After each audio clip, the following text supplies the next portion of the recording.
So what is going on, guys? We are just grabbing a couple last minute people here before we actually dive into content. So if you guys are waiting around here, just give me 2 seconds. We're going to grab the tech and make sure that we are all set up and running.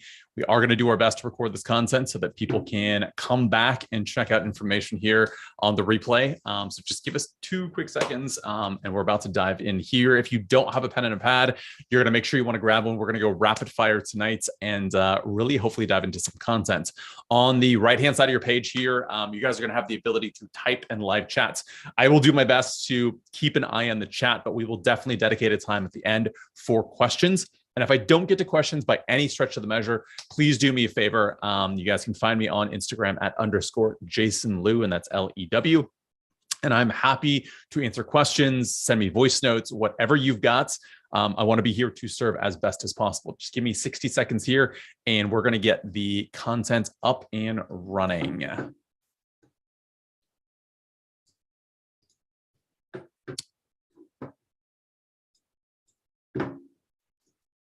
Do me a favor, if you guys are watching along, give me a quick thumbs up or give me a yes in the chat box just to make sure that you guys can hear me and that we've got some live content. Hey guys. Hi, Gia. Is it Gia? Am I saying it right? Perfect. What's going on, Michael? Great to see you. What's up, Joseph? Sorry, there's a delay on the chat box here too. All right, so let's get going this evening. Let's dive into some content. I want to respect the hour of time that we have here and really teach you as much as I possibly can. So just to give you a quick lay of the land of what's about to happen this evening, I am going to dive into really the 5 steps to turning your expertise into paid clients. And I am going to break down the framework that has worked for myself, as well as a lot of the clients I've had. And I've had clients in probably about 13, I think the number right now is about 15 different niches, build multiple 6-figure businesses. And what I'm going to share with you guys tonight is kind of the basics and the foundational pieces of how they've been able to do that. For those of you that don't know me, my name is Jason Lew. My background has been in sales and marketing, direct sales actually for the past 20 years. I literally grew up in sales after growing up in a very traditional Chinese family, thinking I was going to go to veterinary medicine. And I like to tell people when I first interned at a vet hospital and they did a neuter and a spay, that was the end of my veterinary career. And I ended up spending the next 20 years really around entrepreneurship. I spent 9 years in a startup, really in health and wellness.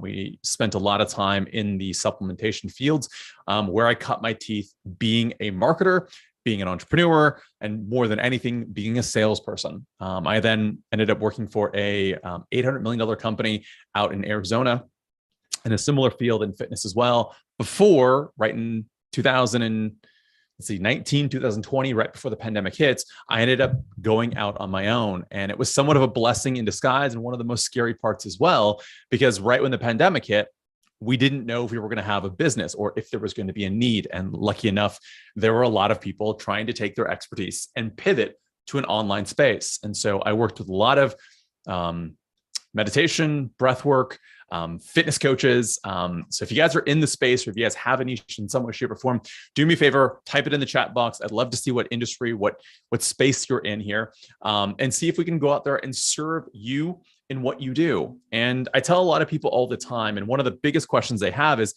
Jason, can I really serve people? Like, who am I, if you've ever felt that way, who am I to really go out there and tell someone else how they should be doing something? I can't even figure out my stuff. And are people going to figure out that I don't know what I'm talking about? And here's the truth. There is and if you're new to this space and you have that feeling of sometimes imposter syndrome, like, am I good enough? The truth is that at every stage of learning and at every stage of growth, someone needs a coach. Right? I have a daughter right now that's 9 years old and she's learning how to dance for the first time. You don't need a prima ballerina to teach her right now. What she needs are basic fundamental steps. Like, I have a cousin that plays basketball and I said, you don't need LeBron James or Steph Curry or Michael Jordan to teach you to play basketball right now. What you need is a coach in elementary school to teach you the basics of dribbling and footwork and how to shoot a ball. And every stage you go, you graduate to an ex-coach.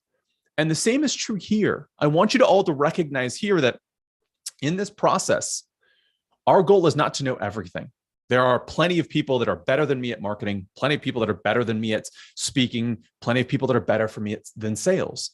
But what I've carved out is a space where I serve a certain specific type of person and take them to their first spot. So typically, if I'm working with brand new entrepreneurs, I'm taking them from idea to like launch and have their first class of people, right?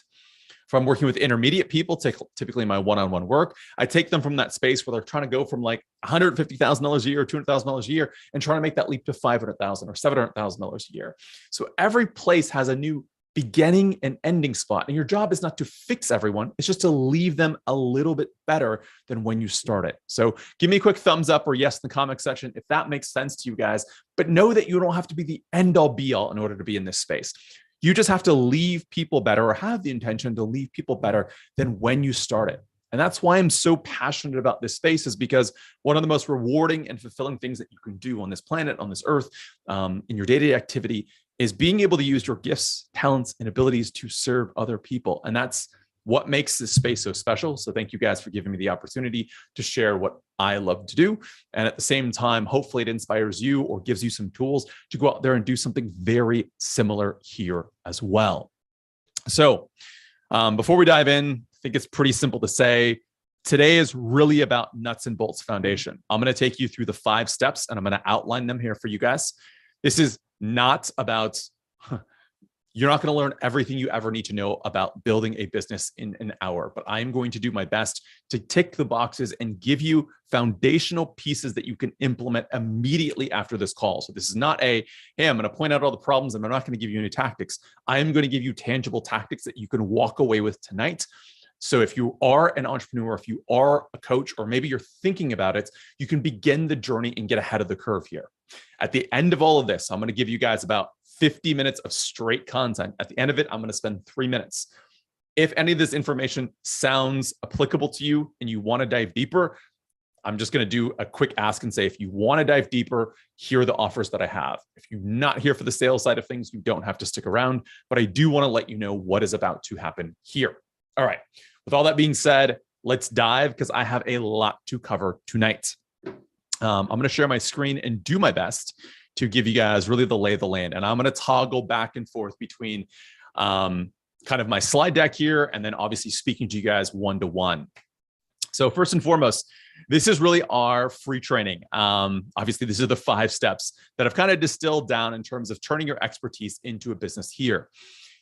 The reason why I outlined these and the reason why I'm giving you a really bird's eye view of this perspective here is I want you to be able to understand that whoever your favorite influencer is, whoever your favorite business coach or teacher is, whatever they're doing right now is a little bit more advanced version than what you see here on this page. And here's why this is important.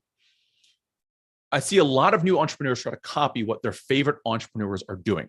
They're trying to go out there right now and see exactly and do exactly what these individuals are doing when it comes to their marketing and their strategies and their business tactics. And the real problem with this is that they aren't ready for the same tactics that someone has that's building, I don't know, has 1,000 clients or has massive followings out there. And what they think they need are really fancy websites. What they think they need is a lot of fancy marketing. They think they need paid ads.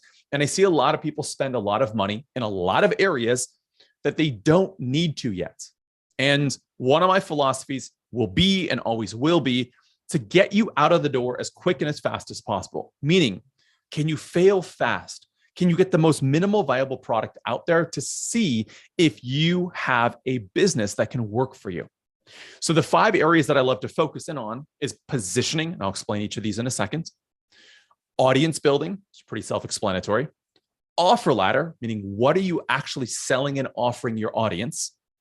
Sorting, meaning determining who's an actual buyer and who's just someone that's in your following right now that needs some warming up to do. And last but not least is intuitive sales. And after spending 20 years in that space, I'm going to hopefully break some myths around sales here. It doesn't have to be slimy, it doesn't have to be pushy, and it doesn't have to be a hard sell. So what is positioning here? And I kind of like to break down positioning as who are you for and who are you not for?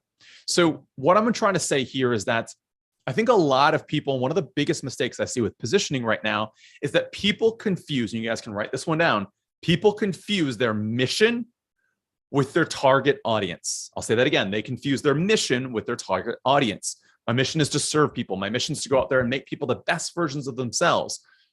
The problem with that is that it's not very specific. Now, I'm sure if you've been in the space, you've heard the word niche, you've heard the idea if you got to narrow down, but the question is why? Why do I need to narrow down? One of my favorite case studies about narrowing down your audience really comes to Kevin Kelly's 1,000 True Fans. If you guys have never read the blog post 1,000 True Fans, I would encourage each of you to do it. Kevin Kelly was the chief editor and writer for Wired magazine. This is 2008 that he wrote this post, and essentially he was saying, how do you support an artist? How does an artist live? And we're talking not Instagram influencers, this is before that time. We're talking like artists, musicians, sculptors, painters, dancers, that type of thing. And the whole philosophy was, as opposed to the wide beam, could you narrow it down? As opposed to the floodlight, can you become laser focused? And by laser focused, I mean, can you serve 1,000 people deeply? These are 1,000 true fans that are going to show up for your limited edition swag bag. These are 1,000 true fans that are going to show up and buy your, gold-plated LP vinyl record, right? These are people that are the people that show up for your art installations at an underground location. These are the people that you serve that are your tribe. And he said, imagine if you were to serve these people deeply, and it's really this give and not take, but it's give and give back and forth between you and this audience, that if these people spent an extra $100 a year on you, on your art, and if you get 1,000 of them, that'd be $100,000 a year business. You don't need masses. You don't need hundreds of thousands in order to make great livings. I have clients currently right now with 2,000, 3,000 followers right now that make multiple six figures because they serve their clients deeply. So one of the myths I want to break here is that you have to have tens of thousands, 50,000, 100,000. You don't. You need a handful of people that you serve deeply on a deep level. And in fact, I'll say that one of the biggest problems I see today when it comes to positioning is the people that aren't having traction or success in marketing are the people that are trying to serve everybody. I want to share a quick story. So my father, he's 80 years old this year, had 2 detached retinas, paper thin retinas. And when it happened, and he's technically legally blind now, we went to the #1 specialist in the world, lives in New York. All he does are these retina reattachment surgeries. And unfortunately, my dad's case was so bad that while it is reattached, he has so much scar tissue that it's really hard to see through. But the point here is that the specialist gets paid hundreds of thousands of dollars a week for his expertise. Now, what I want to point out here is that when my dad had this detached retina, he didn't look for a general doctor. He didn't look for a surgeon. He didn't look for a neurosurgeon. He was looking for someone specifically that reattached retinas.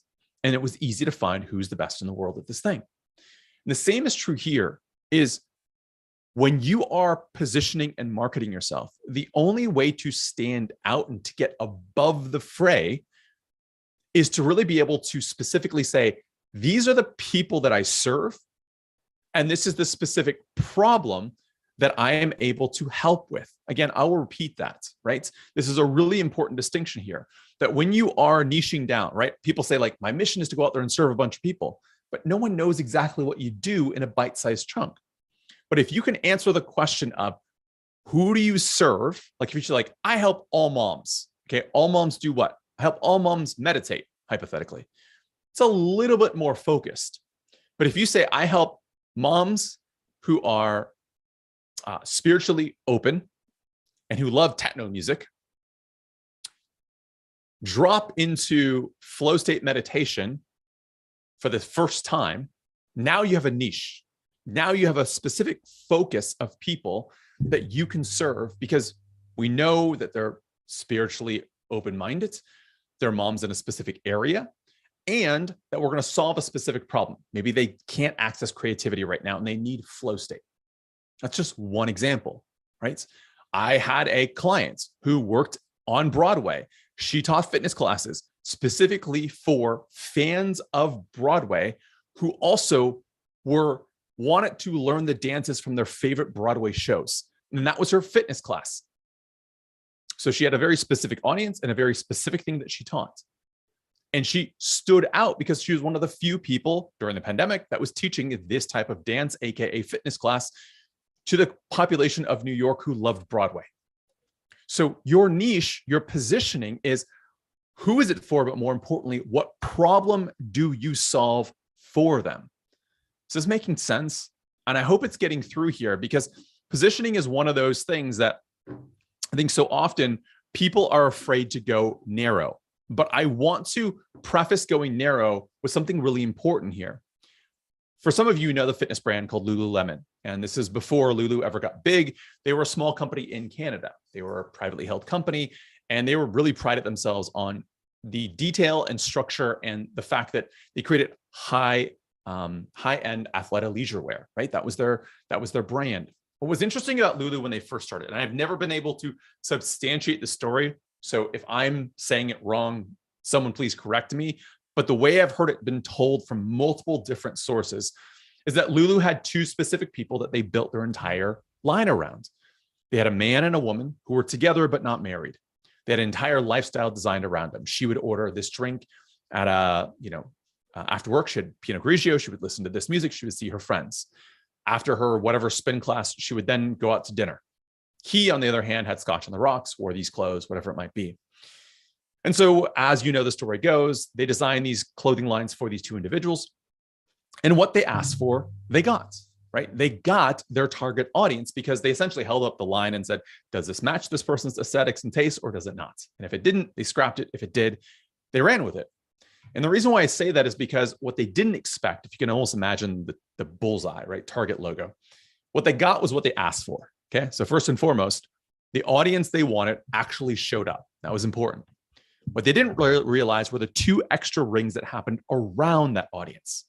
So number one here, which was really interesting, was that they attracted an audience that aspired to be those individuals. Maybe they weren't quite there with their fitness level, but they aspired to be there. So they wore the clothes in order to feel like I belong to that next level or that aspirational version of clothing. But they also indoctrinated another audience as well. The people that had never thought of fitness as a status symbol. They never thought fitness as a way or a lifestyle, who wanted to belong to this more casual type of life. And so they had these rings. And what I'm trying to say here is that you might say, but I serve right now moms and dads. I mean, the people I really want to work with are moms, especially moms that maybe have, two young toddlers at home right now. And if that's your audience, great. While your messaging is going to be hyper-focused on your 1,000 true fans, the moms with 2 kids, understand that doesn't stop dads from seeking you out. It doesn't stop other moms who don't have kids from coming to find you. But it also lets everyone know what you do is reshared with other individuals. Meaning, when someone says, oh my gosh, like my favorite dog trainer, this is happening to us right now because we have a 1-year-old puppy right now. Oh my gosh, my favorite trainer is this person. They train specifically doodles. We have a sheepadoodle. So we're like, oh my gosh, we need this trainer. And it's really easy because if you serve a specific audience, that audience does one of two things. We call this the spiral up or the spiral down. And you can write this one out. The spiral up, I should start with the spiral down. The spiral down is when you actually water down your message and choose clients that are kind of your ideal, but kind of not. And what happens is typically you might charge them a little bit less because, I don't know, maybe you're taking on more clients and they don't really kind of buy in completely because they're not completely bought in, nor are they the right fit. So you both kind of work together. It kind of sort of works, but more importantly, they don't get really the results that they're looking for. And when they don't get the results they're looking for, they don't refer you to your friends. But the worst part is that you start to doubt yourself and wondering if you can actually get people results. And so you're in this low energy state and wondering, who can I serve and who can I help? And am I really cut out for this? As opposed to the spiral up, when you charge what you're worth, when you really are hyper specific about the people that you want to invite into your business, and you work together and you get these amazing results, right? You get these outstanding and incredible results. And what begins to happen here is that they refer all their friends because they got outstanding results. Your confidence builds and that cycle perpetuates. And I know that seems like such a no duh like type of thing, Jason, but understand that it's really hard. It's one of the most brave things I think people do is to get hyper focused on who they help and who they serve. I'll share with you. I had a client named Francesca. She owns a product called Hypno Breathwork. And she ended up launching an app called Mastery. What's incredible about her is I met her really early on in the journey, and she was doing $30 community classes for breathwork.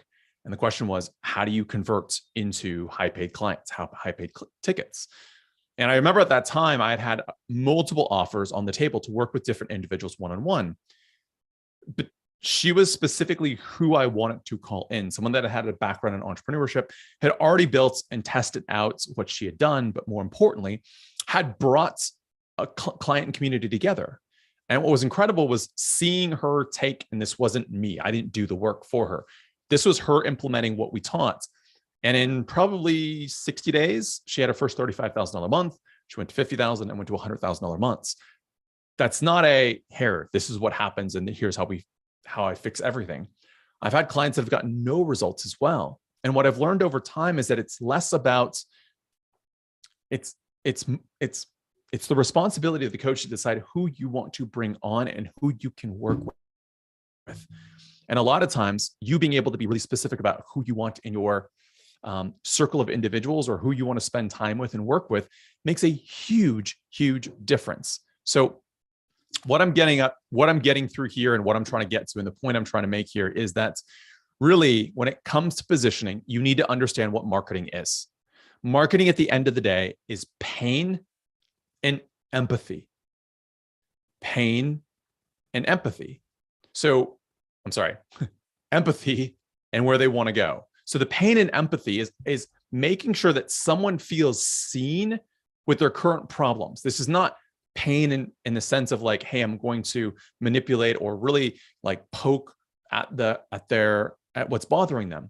No, but if you've ever experienced that fact, like if you've been in this space, you want to be a coach, you have this thought of like, am I really good enough? Can I really do that? These are the deep-seated thoughts and fears that we have before our head hits the pillow. And these are things that we talk sometimes not even to our kids or spouses with. Empathizing with it, especially when you start being vulnerable on social media at times, can be incredible because someone feels seen and heard for the first time. Someone understands my plight. And more importantly, they understand where I want to go. They know I want to serve people. They know I want to help people in a non-cheesy, salesy way, but I genuinely want to go out there and serve other individuals. And so marketing, as I butchered here, but marketing really is empathizing with where someone's at and understanding where they want to go. Another way to put this is, if you think about us going on a trip, us flying to Greece or to Italy or Spain or wherever we wanted to go, we're not going to really talk about the plane that we're going to ride on, the seats we're going to sit on, and what's underneath the engine of the plane. We're going to talk about the experience we're going to have at the end. We're going to talk about the island that we're going to be on, or the restaurants we're going to go to, or the sites we're going to see. And that's marketing in general, is understanding that you need to be able to empathize with where someone's at. And you also need to be able to talk about where they want to go. Where is that dream destination they want to be at? So one of the exercises I would encourage you guys to do, not on this call, but if you are thinking about figuring out how you want to position yourself, is to take this exercise. And you guys can screenshot this if you want to. But one of the exercises we do is trying to figure out what pain is someone in, what struggle does someone have right now, and then flipping it. What outcome do they want? So if they keep inviting in poor relationships in their life, if they keep having jerk guys in their life, right? What they want is this incredibly committed, loving relationship in their life. And so it's looking at where are they at? What are they struggling with, right? Is it self-doubt? Is it judgment? And where's the outcome they want to create? This is going to help shape who you serve, right? Maybe you're not. I had a client that works in recovery. People that have either been used alcohol or substance or whatever it is to numb themselves. And what we figured out was she loves serving this community, but she doesn't want to pick people up right in rehab or right after rehab. She wants to pick people up when they've gone through rehab a couple times and can't figure out why the process doesn't stick. And more importantly, how to make that process stick for them. And so It's understanding where you're picking people up along the journey. Again, just like the basketball player, the beginning, middle, end, what kind of coach are you? So this is a great exercise to help you figure it out. And once you've done that, I know I'm going a little bit quick here, but I'd love for you to screenshot this.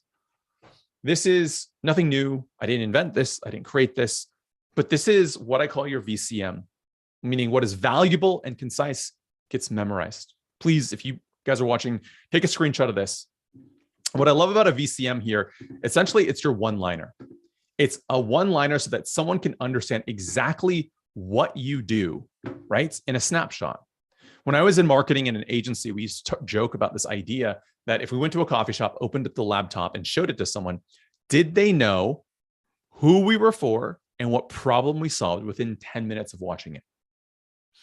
10 seconds of watching the page or seeing the page. Could they understand who we were for and what problem we solved? And so you don't need to explain your entire expertise in a one-liner, right? Your content on social media is going to help you do that. But can you basically explain what it is you do to someone passing on the street and saying, hey, I'm Jason, this is what I do, right? So there's really 3 ways that I teach this framework. It's the before and after, the method, or the outcome. So this is the before and after version. This can go in your Instagram bio. This can go everywhere you put your information, because what is valuable and concise gets memorized. If you keep using this again and again here, it's a really beautiful spot. Michael says he doesn't see the screen I'm referring to. Oh, we don't get screenshots here. I'm so sorry. All right. So if I can't share my screen, I will. Give me 1 second, Michael. I'm going to drop it in the chat box. Let me do that.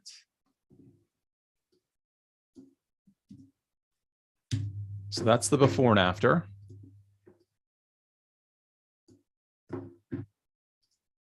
Here's the method. Here's the outcome. Well, that makes it a lot harder for me to teach you guys tonight when you guys can't see slides, but hopefully that'll give you a place to start. So these are the basic frameworks here for you to be able to create a one-liner. So the before and after says, I coach, I teach, I guide, whoever that ideal client is, to go from whatever their pain is to whatever their desired outcome is, right? Pretty straightforward. The method one is I teach, I guide, ideal client to create whatever the desired outcome is. So I might be in meditation. So I help stay-at-home moms meditate for 30 minutes a day through meditation, sound bowl, and breath work. I don't know, whatever my method is. And then the outcome one is just another version of those. I teach, I guide, ideal client to do a specific skill so they can achieve X. These are just basic frameworks for you guys to be able to use. There's no right or wrong. The whole point is to begin to start and to share. And that's really the goal here, is for you guys to be able to use these kind of one-liners and to play with. You'll know you've got it, right? Imagine this is your one-liner. You ever go to a store for a second? You ever go to a store and realize that, oh my gosh, my best friend would love this place. Like my best friend, this has their style and name written all over it. That essentially is what you are creating your shop for, meaning your digital, online, whatever your coaching business is going to be, your expertise is going to be. When you have it narrowed enough where someone says, oh my gosh, I know exactly what you do, and you're exactly who my best friend is looking for. That is a great, or you're in front of your ideal client and you say your one-liner and they're like, oh my gosh, I have to have that thing. That is what you want to do, is you want to begin to generate curiosity. You know you're on track when you actually begin to get people that say, I would love that. I need that in my life. So please play with these. If you guys are watching this either live or on the recorded stream here, do me a favor. Send me a DM. I'd love to read through your one-liner. I'm happy to give you feedback if that's something you'll be open to. So thank you, Michael, for catching the one-liner section of it. All right. So I'm going to go through the next kind of 4 points here a little bit quicker, but hopefully that gave you at least a bit of basic framework to start from. So number 1 was positioning. Step 2 is audience building. And I'm going to try to paint you a picture here. I think we all know the basics, right? We all know that in some way, shape, or form, we need to be able to add value in order to attract an audience. So you don't have to do social media, but I think it's one of the greatest tools to be able to utilize to get in front of the clients and the people that are searching for you. So often, I think a lot of people look at social media as more of a hassle, or they look at it as like, it doesn't work for me, or I can't get the traction. It's not that you can't get traction. It's more often that you haven't been in front of your audience long enough for the right people to come find you. And so audience building is really important because no one else is going to figure out your messaging and what you're about and what messages resonate better than you. I see a lot of new entrepreneurs go out there and try to hire agencies, get people to do their social media for them. And it's kind of like outsourcing training your kid. It's like outsourcing training your dog. You can't really do it. No one's going to know it better than you. And it's one of those things that I encourage people to be in, right? It's one of the most important parts of your business is understanding how to build an audience, much like face-to-face interactions. And so I think TikTok's amazing. Instagram's amazing. LinkedIn's amazing. Whatever you decide to use, whatever your platform is, commit to building and figuring out how you can add value. And there's a great saying that my mentor used to always say. He said, you don't get what you want, you get what you give. You don't get what you want, you get what you give. And the reason why that's so profound is because often people are showing up on social from a transactional standpoint, right? They're showing up and saying, what can I get? Who can I get into my audience? And if you're in the short game of like, what can I get? Often you can get a little bit, but it never really lasts. It goes through the ups and downs. Some of the mentors that I have right now, they've been doing social for like 10 years straight. And you're like, Jason, I can't even do 10 years straight. And I get that, but you have to start somewhere. And the idea is, what value can you add? So the problem is most people hear that and they're like, I got to show up and I got to teach. I have to be the expert. I have to be the person that's like Gary Vee or whoever your favorite influencers are out there. And I have to start giving this profound information. And the truth is, that's one way to do it. But the other part of it is just documenting your day-to-day experience of what's happening. People love being able to see behind the scenes. It's why we love reality TV, good or bad, right? We love seeing how stuff is built. One of my favorite books of all time is this book called Show Your Work. It's a really simple read. It's almost designed. It's my kind of read, but big prints, small lessons, quick lessons as you go through. It was really designed as an artist. Like, it was written by the same guy that says how to steal like an artist. It means that in the best of ways. But I think so often there are only going to be so many masterpieces, and that's what people want to share. They want to share the highlight reel. But what's most valuable at times here is actually being able to go out there and share the nitty gritties, the ups and the downs, the goods and the bads of being able to create, right, your masterpiece. Everyone loves the rags to riches stories, the weight loss story, the transformational story. Can you begin to just document what's happening in your life?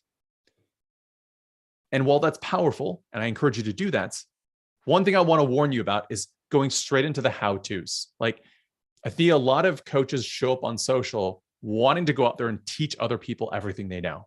I'm guilty of it as well. Here's why that's a problem. And I wish I could show you the slide that I have right now, which I can't. But if you can imagine almost a sailboat, okay? So imagine you're going on social and you're pouring out all this great how-to knowledge, like how to be great at breathwork, how to be great at meditation, how to be great, working out. Imagine it like a sailboat with a bunch of holes in the sail. And so all that great how-tos are almost like the wind that's just passing right through the sails. And no one's catching it. They can't get it. People are like, why don't they get it? It's because they're missing. The holes right now represent lack of basic knowledge of what you do and what certain terms mean.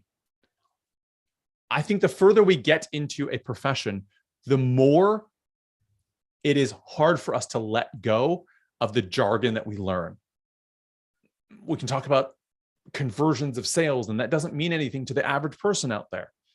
We get lost in our own jargon. And then second of all, right, it's the limiting beliefs that people have. We can tell people all day long that they need to show up on social day in and day out. But the problem with saying something like this is the fact that most individuals don't have the belief systems yet in order to show up daily on social. So how do we reshape those belief systems, right? Their belief system says, I'm going to get judged and made fun of if I do this.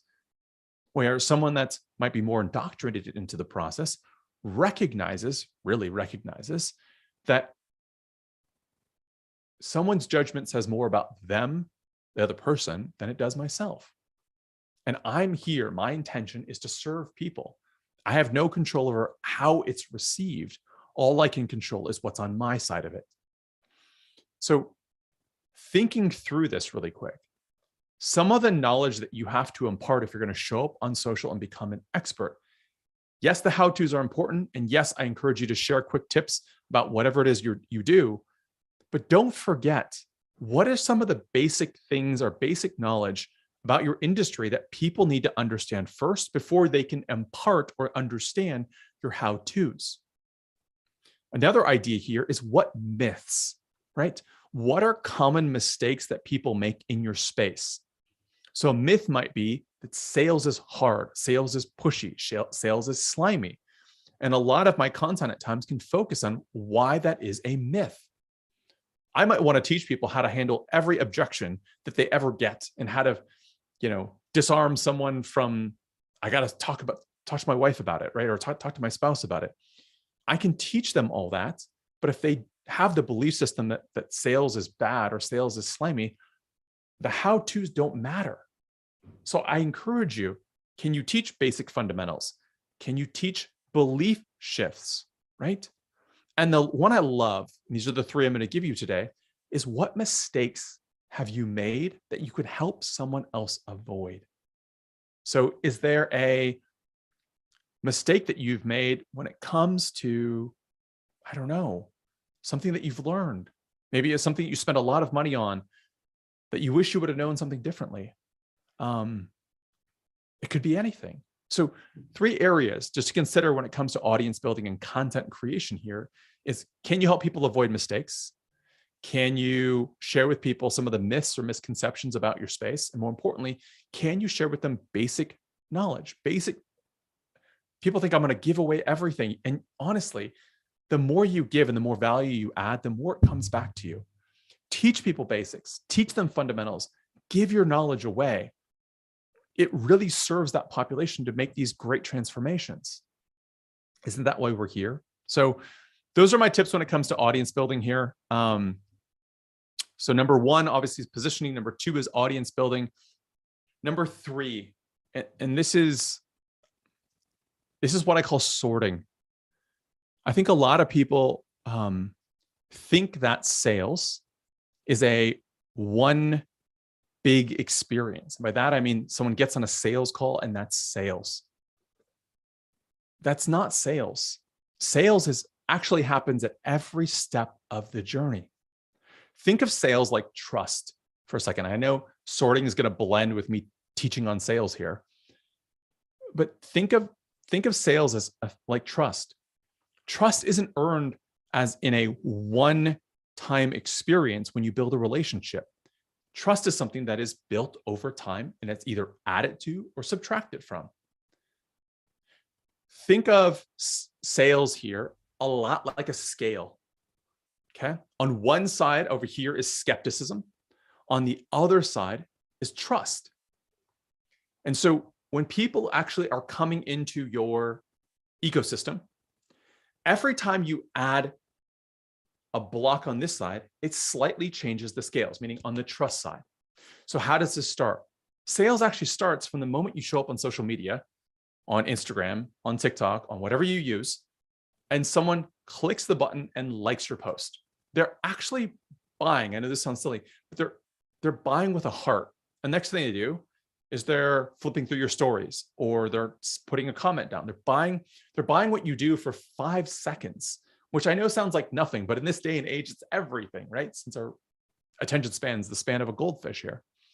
And the next thing they do is they're following your posts. The next thing they do, they're opting into maybe a free class that you're doing or a free giveaway that you're doing, but they're buying step by step along the way. And when it comes to actually purchasing something that you're selling, it's not a big surprise that I went from nothing to buying. We typically don't do that. Even when we're shopping online, we don't do that. We'll see something that someone's wearing. We'll go look on our phone on Amazon. We'll check the price on Amazon. We'll be walking through Target and see it again. They're like, oh, it's cheaper on Amazon, so I buy it, right? Even though those don't seem like a lot of contact points, there's like 3 or 4. Marketing's like 6 to 8, right? But there's touch points all the time that we're seeing these things before we buy. The same is true here is you are walking people through this ladder, through these touch points, and it's adding up. And eventually what happens is they get to know you, they see your vulnerabilities, you talk about your mistakes, you document your work, they come to your free classes, and at some point in time, it's going to happen in 2 days, 2 months, 2 years, the scales tip. And by that, I mean, there's so much trust on this side. They're like, I have to have whatever Michael has right now. And it tips. Literally, the sale slides to you because there's been so much goodwill built on this side. That is part of what makes sales not a weird thing. It's like marriage, right? You build trust before you get married. Hopefully, maybe seem to work for us, right? On one side, before that commitment happens. And the same is true in sales here, is that you're building small commitments along the way. So when I talk about the third part of this kind of steps here, sorting, a lot of people miss what this is about. So if you guys signed up for this masterclass, it's totally free to come on here. And I was just going to impart some information because I want to serve some people. People miss this step, meaning they either think that this step is about charging people money, which it can be, right? I have clients that charge $37 for masterclasses, $97 for masterclasses, $199 for masterclasses. But they have to understand the intention of what it is. It is not where you make money. It is more about seeing if someone is actually committed with their time, money, and energy to being further down in the process with you. So when you see your favorite influencer marketer sell a book, or you see them put in a masterclass or a free download, what they're doing is they're trying to figure out who is more committed to their process. So if you're thinking about taking your expertise and turning it into paid clients, step one is understanding who that person is first and foremost, and positioning who you serve and how you serve them. 2 is creating value for this audience, meaning creating content for these people. And 3 is then sorting who is serious and who is not about wanting to go deeper. And it's not about what's wrong with them. They don't want to go further into this process. It's not that at all. One of my favorite things to talk about all the time was I used to know the #1 realtor in all of RE/MAX. And then when I say I used to, it's because she retired. And what she would say is I'd walk into a room, and in any given room, if there were 100 people there, I'd know that 3 people wanted my service. 3 out of the entire room wanted my service. 7, right, had a desire for what I had. Maybe they were about to buy, about to sell. Maybe they're about, 30 days out from doing that. So there's about 10 people in the room, in any given room, that might actually have a need for what I want. The other 30% below that are people that might buy or sell their house in the next 3 to 5 years. And the other 60% maybe didn't even have a desire, didn't even have a need, maybe got dragged there, to whatever event I was at. And they don't even want what I have. And so a lot of times, as opposed to trying to sift through and figure out who the right people are in the room and feeling like you got to be pushy with people, a lot of times it's like, hey, if you are interested, here's some free resources. Here's a low ticket item. Here's something that if you're serious about selling your home, I have something for you. That's what the sorting process is it's not necessarily about the money made from it. It's not that. It's about figuring out who in your audience actually wants what you have. And it's almost like someone in the audience saying, I'm interested, like I'm putting my hand up right now. And doesn't mean they're going to buy, doesn't mean anything like that. But it's sorting through who is more serious and where that level of focus is at right now. So if you're thinking about this from a basic standpoint, you don't need a free webinar when you first start. You don't need a free download when you first start. You don't need to invest thousands of dollars into a website right now. You could have a basic survey, right? So if someone wants to work with you, if they want your services, what if you just put together 7 questions? Like, what's your name? What's your Instagram handle? What do you think? What do you think's been stopping you from getting the result that you want? What's the, I don't know, where do you want to be in the next 6 to 12 months? And is there anything else I should know about you? Would be a really simple questionnaire if someone wanted to work with you. Because every time they click a question, and we're not talking about deep-seated pains and desires here, but we're talking about just basic information. Someone invested 5 minutes, 10 minutes to fill out an application to actually get on maybe a call with you or a phone with you to figure out if you're a good fit. That is a great sorting tool. So if you're looking at these first 3 steps, what I'm suggesting here is figuring out who you're for and figuring out how can you show up on social and just give content, because you don't get what you want, you get what you give. And then more importantly, can you have something where if someone does want to work with you, they have to do a little bit of work to warrant some time. Those 3 steps are the first 3 steps in the ladder of you being able to take someone that doesn't know you from the next person, adding value to their life, and then raising their hand saying, I want to know more. After that is the last 2 pieces. And I'll be brief with these. But the last 2 pieces, essentially, to turn your expertise into paid clients, is figuring out what your offer is. What are you actually going to sell? And I think this is where a lot of people get tripped up, is that they think they have to have something completely flushed out and figured out in order to sell it. And that is far from the actual case. In fact, I can't tell you how many friends of mine had built courses, built programs, spent thousands, if not tens of thousands. I had one friend that hired a videographer, built a program, cost him $12,000 to produce, and he never sold it because he found out that who he was trying to sell to didn't actually have the buying power. So this was 8 or 9 years ago, before Twitch was a big thing or gaming was a big thing where people got paid for it. But essentially, he had built an online program to teach people how to game better. The problem was the people that he had catered it towards were 16-year-olds and 17-year-olds who then had to ask mom and dad to purchase this high-ticket program. And it didn't fly. And so before you ever spend money to design a website or to build out a program, you need to test the concept first. And so in a lot of my coaching and a lot of my programs, and I'll impart the same advice here, is that we actually do a lot of testing on the front end to figure out if your product is viable, to figure out if people are in the space. And by the way, one of the best ways to figure out if your product is viable or profitable is to know that there are other people in your space actually spending money. So this could be just researching the space on Instagram and YouTube, looking up. I mean, one of my 3 favorite places to go look to see if it's profitable. 1, YouTube. Are people making videos about the thing that you care about? Are people searching for it right now? Go to a platform like Udemy, which is a paid teaching platform. Are people buying courses on this space already? Are there influencers on Instagram already selling what you're doing? If there are people in your space, what it shows me is that there is a market for what you do.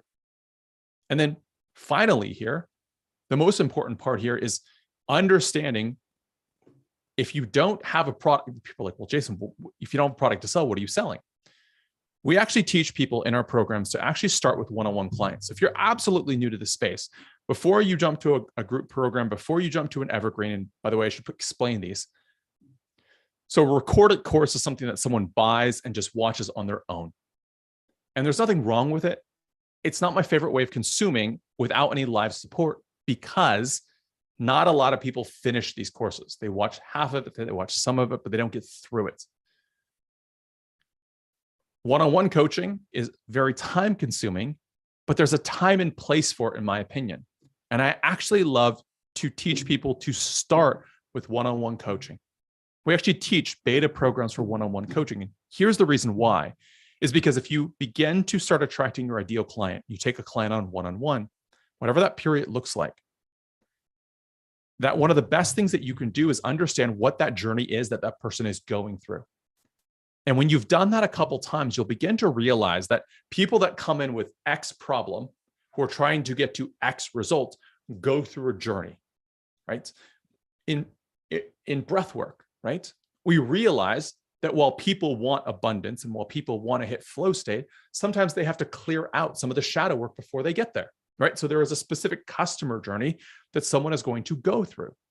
And so what begins to happen is that your one-on-ones actually write the curriculum for your group course over time. Now, the reason why I love group courses is it's one of the most efficient and scalable things that you can do. As an entrepreneur, in this case, a solopreneur, one of the biggest challenges right now is your time. There's only so much time in the day. I've tried to build, and I've worked with one-on-one clients at $30,000 and $15,000 or $20,000 or $25,000, corporate clients for $50,000. And those contracts are great. But the challenge is there's only so many hours in the day, and you can only take on a certain number. And it's a lot less than you think. 6 one-on-one clients is actually a lot. 8 is really tough at times, especially if you have a family and a life and everything else that you do, because you're always trading an hour of work for wage. But it teaches you at some point in time. We actually love a hybrid model, which is having a core curriculum, much like Harvard or Stanford, but with live group coaching where people can come in and do hot seats, or you teach new updated tasks. So people have sounding boards. We find that people go through the coaching programs quicker, but more importantly, they get lasting results. They actually do the thing because someone's there to hold them accountable. And so knowing, I guess step number 4 here is knowing what you offer and understanding that part of this process is you're not going to have a flushed out program before you start selling. One of the things that we always teach is how to start going out there and selling first and designing it as you go. And I know that sounds super scary, or may sound scary to you guys, but I promise you, it's one of the smartest and most efficient ways to begin to build it, because you now have the building blocks of what you do to design a group program. The final piece of all of this, and this is what we wrap, is finally intuitive sales. Sales is an area that I absolutely love to teach on. I could teach on for hours at a time. But intuitive sales, once you've had someone go through, you know who you want, you're creating value online, they opt into something, they download something for free, they fill out a questionnaire, you know what you're offering, now comes the selling part. And selling really is, I like to tell people, it's a conversation with somebody. Sales is not something to be afraid of. Sales is not something that should be hard or scary.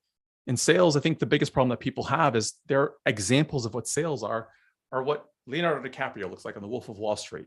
It looks like some very, probably the word's not chauvinistic guy, but some jerk in front of the room in a nice suit selling somebody.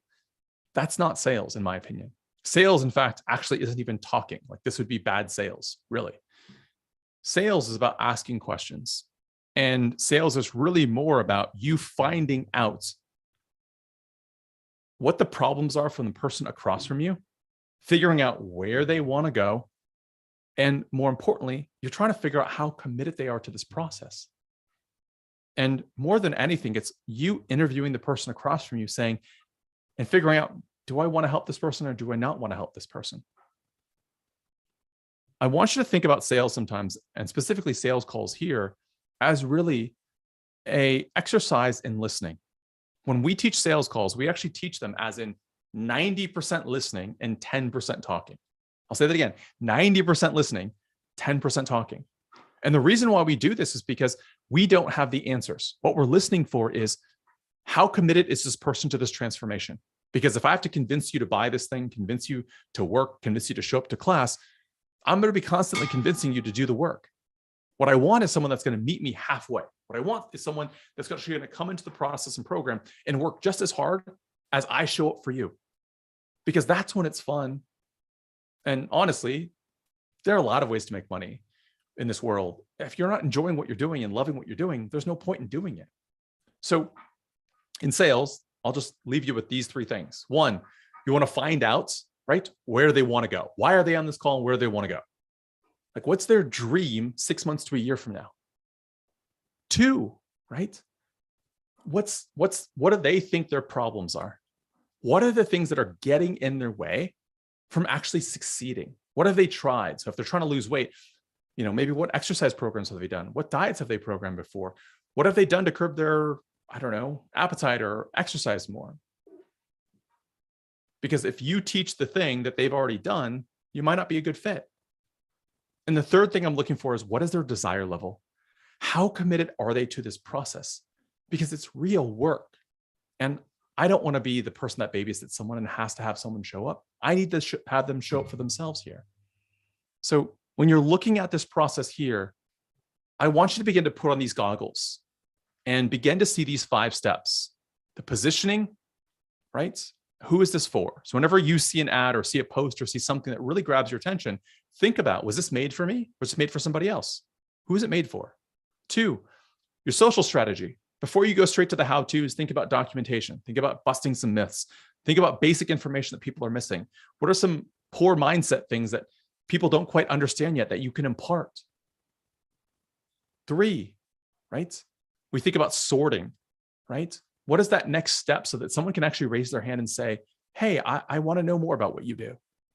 4, right? We get to the point here where we have an offer, crafting something, maybe a one-on-one experience, maybe a 6-week, 12-week, I don't know, one-on-one experience that someone can actually learn something about you. And last but not least is then the sales process. But it's really about uncovering where this person's hangups are, where they want to go.